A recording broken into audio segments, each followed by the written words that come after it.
الو، ممكن اطلب تورته مانجا؟ كام يا فندم؟ 900 جنيه. شكرا. عارفه يعني ايه تعملي تورته مانجا في البيت بربع تمن الجاهزه وتعمل معاكي 12 قطعه؟ لا، ومش بالمانجا بس، بالتين الشوكي كمان. قومي يلا روقي على عيالك ودلعيهم قبل ما الموسم يخلص. سمي الله وصلي على رسول الله. شجعيني باجمل لايك وتعالي نعمل اجمل واحلى تورته مانجا في البيت. في بوله هتحطي 4 بيضات حجم صغير او 3 بيضات حجم كبير، عليهم كده كيسين من الفانيليا. البوله لازم تبقى ناشفه تماما ما فيهاش ميه، وكمان المضرب عشان انا عايزه البيض ده يبقى فومي جدا. هعمل كيكه اسفنجيه. كمان البيض طالع من التلاجة بدرجه حراره المطبخ. نزلت بقى بايه؟ بنص كوبايه من السكر تدريجيا وانا بضرب البيض بالشكل ده.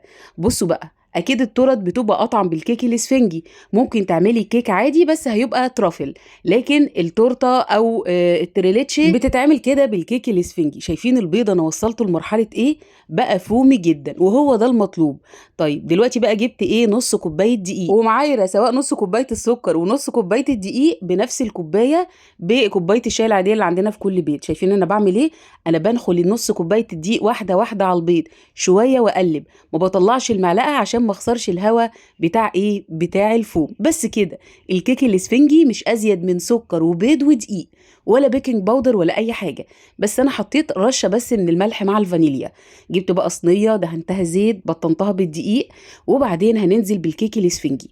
مدة تسوية الكيك الاسفنجي مش هيزيد عن 15 دقيقة في الفرن، خاصة ان انا هعمل طبقة واحدة، يعني طبقة واحدة وهتبقى رفيعة وهي ارضية الصينية. شايفين ما شاء الله؟ ده بقى يتلف كده يتعمل سويس رول بيبقى تحفة.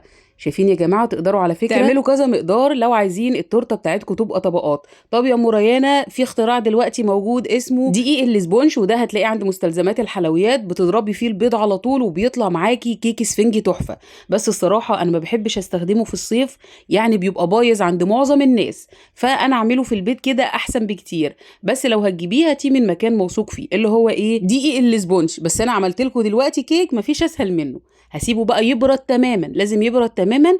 نص كوبايه عصير مانجا كده خام بيور بدون اضافات، وهسقي بيه الكيك بالشكل ده بيبقى طعمه تحفه. دلوقتي بقى هشتغل في الكريمه. جبت عبوه التوفير دي حلوه قوي، كريم شانتيه عليه السكر وكل حاجه، وهبتدي اضربه باللبن. عايزه بقى اعزز الطعم، احنا عايزين نعمل تورته تنافس تورته المحلات، فحطيت كريمه لباني بودر، برضو بتتباع في اكياس وموجوده في كل مستلزمات الحلويات. ضربتهم على بعض بقى، وهبتدي احط الكريم شانتيه مع الكريمه اللباني كده فوق طبقه الكيك المسقيه بالمانجا. الله الله، والله على فكره الصينيه دي يعني انا ندمت ان انا عملتها، لانها ما باتتش فعلا في التلاجة. 12 قطعه بس ما باتتش. فردت الكريمه بقى كده، هجهز الطبقه الاخيره وهي طبقه الجيلي. حطيت الاول كيسين من جيلي المانجا، عليهم نص كوبايه ميه مغليه. اول ما دابت نزلت بكوبايه ايه؟ ميه ساقعه متلجه. قطعت بقى المانجا، مانجا عويسي بقى، كانت على زبديه، كانت مانجا مشكله من اسماعيليه، تسلم ايديهم، بس كانت ماسكه نفسها. هاتي المانجايه اللي تكون ايه؟ مش طريه قوي. عايزه اقول لك الكريمه تقدري تزودي الطعم بالحليب المكثف، امكانياتك تقدري تجيبي كريمه لباني تحطي، كل ما زودتي طعم الكريمه كل ما كان احلى. بصوا بقى، كان عندي طبق تين شوكي احمر كده، والتين الشوكي ده العشق كله، اشبعوا منه قبل ما يخلص، لانه فعلا كده قنبله فيتامينات. رصيتها كده، بس دكيت المانجا والتين الشوكي كده عشان اما احط الجيلي ما يطلعوش فوق ايه. وبعدين بقى حطيتهم كلهم في الفريزر. الله على الجمال، ساعة زمن وكانت بالجمال ده. 3 طبقات من السعادة الحقيقية. لا دي أنا مسمياها كيكة السحاب. بجد خفيفة لذيذة، مش مسكرة قوي، تحفة تحفة. يعني احنا جرالنا ايه اما نروح نطلب تورتايه ب 900 جنيه؟ ليه يا حبيبتي؟ ده انتي بالتمن ده تعملي 3 4 وحدات بالجمال والطعامة دي. بصوا الجمال. كل يوم اعملي صينية، وما عملناش تورته واحدة، احنا عملنا صينية 12 قطعة. بصوا الجمال يا جماعة. دايبة دايبة وناعمة ناعمة، طبقة الكيك خفيفة عاملة زي النايتي، الكريمة حلوة قوي. حبايب قلبي، اتمنى تكون عجبتكم، بحبكم في الله.